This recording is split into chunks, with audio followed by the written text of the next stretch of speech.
At exactly 6:23 a.m. Greenwich time, and according to sources inside palace walls, Buckingham Palace released a 12-word sentence.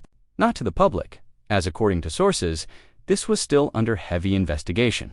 And in those 12 words, the palace stated something that shattered a marriage, broke a man, and removed a child from the British line of succession. The statement said this clearly: Prince Harry is not the biological father of Archie Harrison Mountbatten-Windsor. No emotional softening, no apology, no ongoing talks. Just DNA, just law, just consequence. 3 independent laboratories, court-approved testing, no biological link. End of argument. By the time most people were pouring their first cup of coffee, a constitutional shock had already occurred.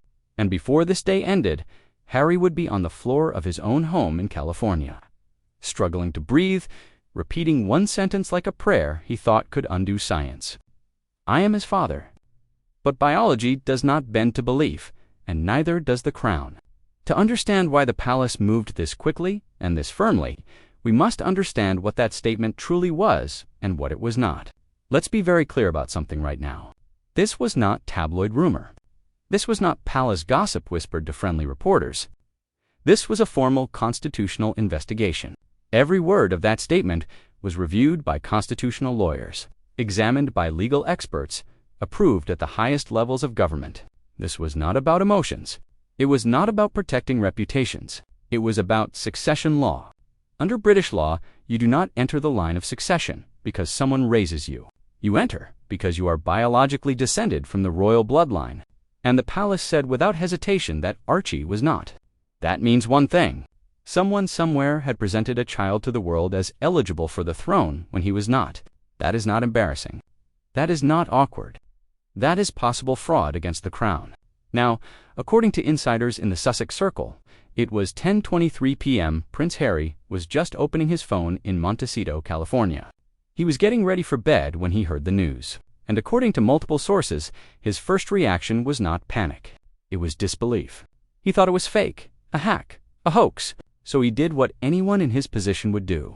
He called his lawyers in the UK, and when they confirmed it was real, when they told him the palace had begun an investigation and believed he might not be his son's biological father, Harry said 2 words: impossible, insane. But the human body knows when the truth has arrived, even before the mind accepts it. His breathing changed, his speech broke apart, his sense of reality began to slip. And standing right there trying to explain was Meghan Markle.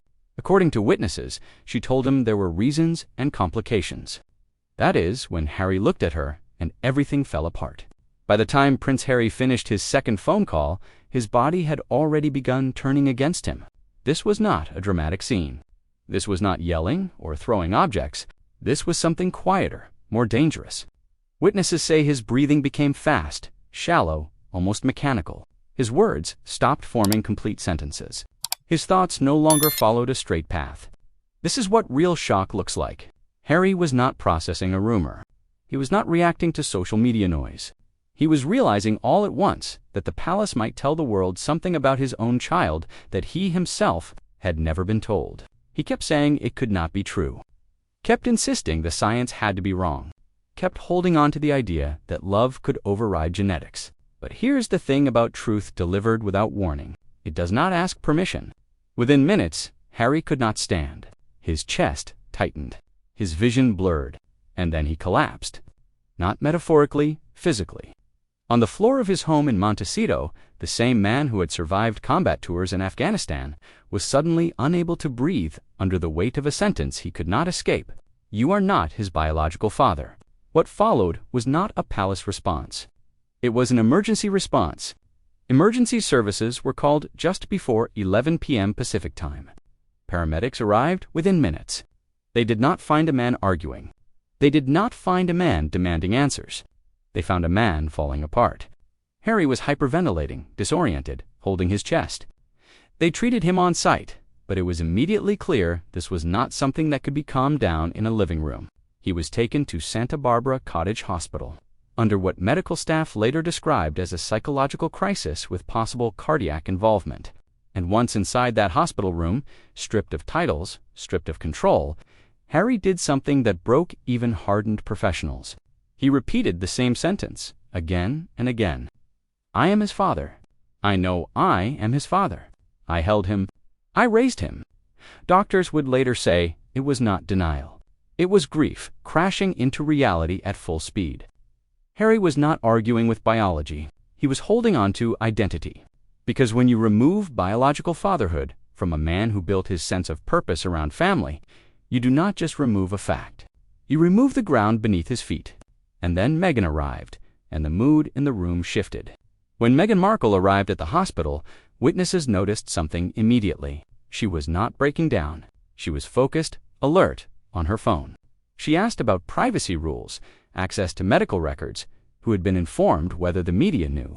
She contacted lawyers, public relations advisors, contacts in the United Kingdom. Hospital staff later said her energy was not emotional. It was strategic. This matters not because emotion proves guilt, but because contrast tells a story. One person was mentally unraveling. The other was managing information flow. Whatever conversations had happened before December 2nd, whatever Harry may or may not have known, by that night, one thing was clear. They were no longer standing on the same version of the truth, but the real question is not how this ended. The real question is how it ever began, and why the palace had already been investigating for months. This story did not start with suspicion. It started with paperwork. In April 2025, officials at Buckingham Palace began a routine legal review of succession records. This is normal, boring even. It is the administrative upkeep of monarchy until something did not match. Archie's birth certificate was legally valid, but strangely constructed. Small inconsistencies, minor breaks from protocol, the kind of details clerks notice because clerks are trained to notice them. Then came the first real crack. The certificate listed Portland Hospital as the place of birth. So, palace lawyers asked a simple question. Was Meghan Markle ever admitted there? The answer came back clear and devastating. No admission, no delivery, no record of Meghan Markle giving birth at that hospital. Administrators confirmed they had been told to expect a royal birth. They prepared for it, but it never happened there. At that point, this stopped being clerical, because if the public record of a royal birth was wrong, investigators had no choice but to ask the question the palace hates asking.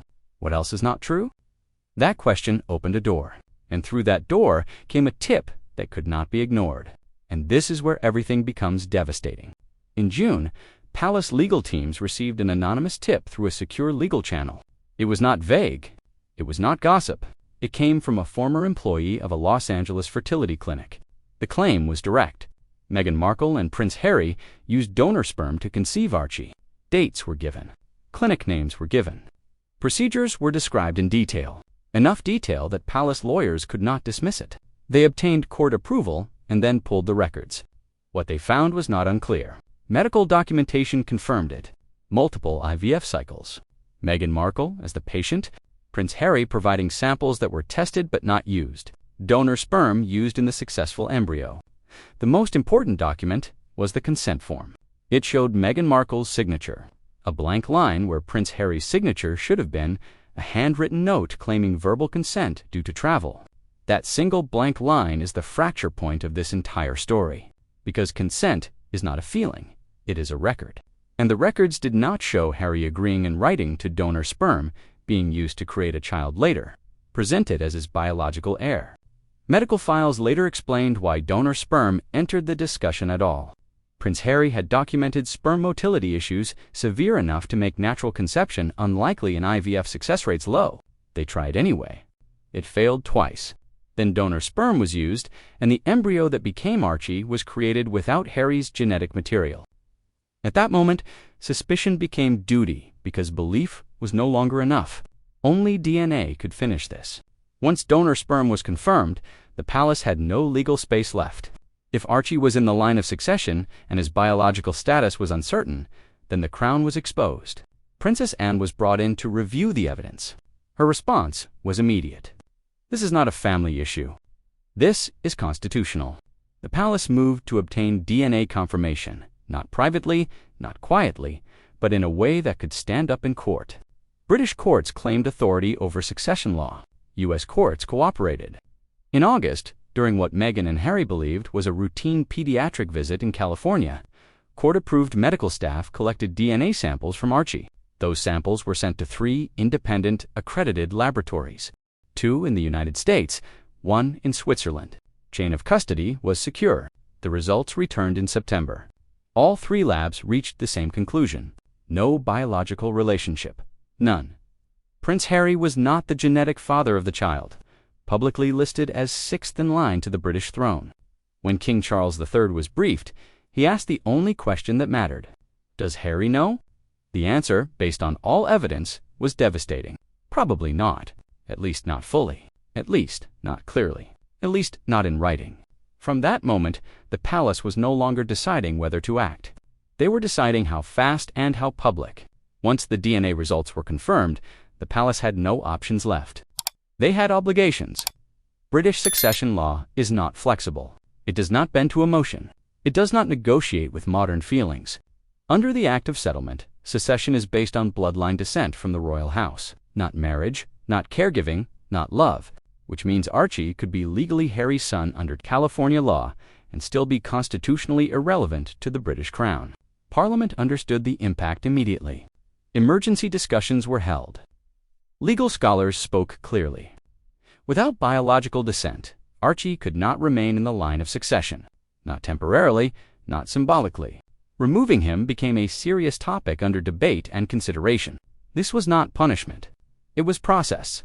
And that is what made it brutal, because no one was being judged, but everything was being corrected.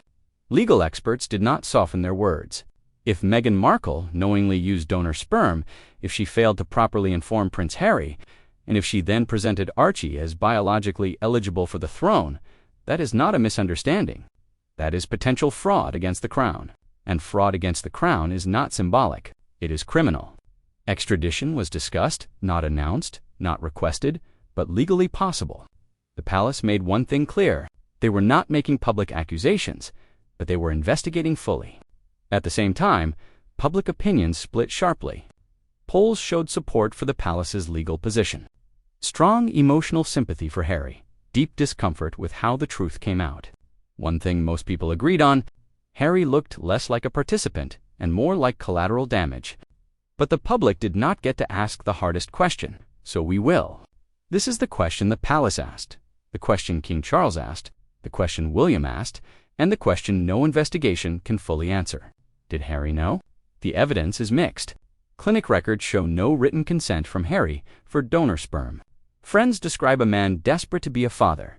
Medical notes show failed attempts, rising pressure, time running out. Some believe he was told vaguely, selectively, strategically. Others believe he suspected but avoided clarity. And some believe he was completely deceived. Here is the uncomfortable truth. Sometimes people do not lie to others, they lie to themselves. And when belief becomes survival, questions become dangerous. Harry may never know exactly when the truth passed him by, only that when it finally arrived, it destroyed everything he thought he understood. And that brings us to the end of this expose, or more accurately, to what this expose actually is.